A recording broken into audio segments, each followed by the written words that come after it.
May isang kanta sa larong pambata na kung iisipin mo, nakakatakot yung mga salitang sinasabi.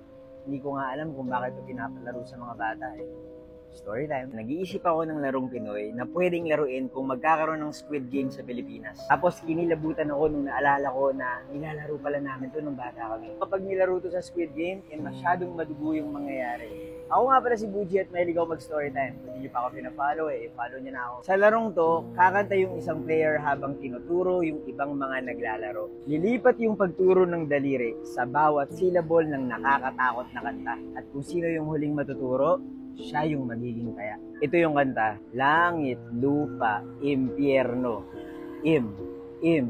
Impyerno. Saksak, puso, tulo ang dugo. Patay, buhay, maalis ka na diyan. Kailangan matapik ng taya yung ibang mga bata para maging kasama niya. At dito, magsisimula na silang maghabulan.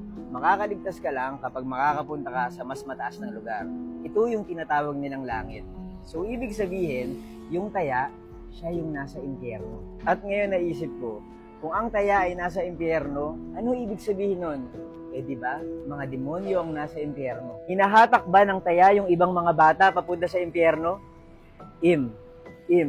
Impyerno.